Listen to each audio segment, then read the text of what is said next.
আসসালামু আলাইকুম বন্ধুরা, আশা করি সকলে ভালো আছেন। তো আজ দেখাতে চলেছি যে একটা কাজ দ্বিতীয়বার কেন করলাম সেই বিস্তারিত। দেখুন, এখানে আমাদের একটি টয়লেট,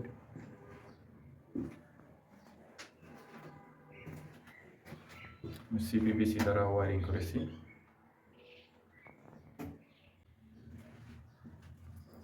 ওয়ারিংয়ের শুরুটা এখান থেকে 1 ইঞ্চি এসএস বাল্ব আমরা টয়লেটের ভিতরেই রেখেছি, এটা অন অফ করার সুবিধার্থে, এবং এই বাল্বের আওতায় গিজারের লাইনটা আমরা রাখছি।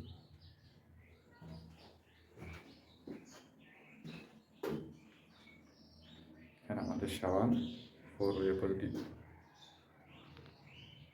সিলিং শাওয়ার হবে, 4-ওয়ে ডাইভেটার, এখানে বেসিনের লাইনটা কেমন হয়েছে অবশ্যই জানাবেন। পাশে আমাদের আরেকটি টয়লেট। তো এটা দ্বিতীয়বার করার কারণ হচ্ছে যে প্রথমে ক্লায়েন্টের সাথে মতামত হয়েছিল ফ্লোর 6 ইঞ্চি উঁচু হবে, এটার নিচে একটি বেডরুম। তো কাজ করার পরে তারা পছন্দ করতেছে না, অবশেষে সিদ্ধান্ত হয়েছে এভাবে আমরা মাল্টি ট্রাপ দিছি ফ্লোরে, এবং ফ্লোরটা কিছুটা কেটে এখানে 3 ইঞ্চি পাইপ ব্যবহার করেছি, যার কারণে একই কাজ দ্বিতীয়বার করতে হয়েছে।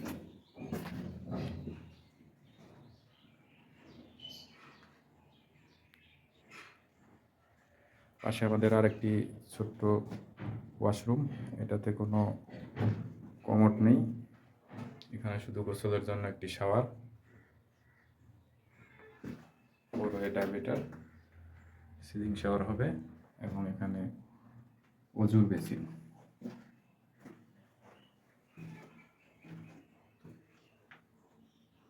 অজুর বেসিনের লাইনটা দেখতে পাচ্ছেন আমরা এভাবে করেছি, আপনারা চাইলে ওইভাবে করতে পারেন, এটা একদম পারফেক্ট পদ্ধতি। এভাবে করলে আপনার অজুর বেসিন লাগানোর জন্য কোনো সমস্যাই হবে না।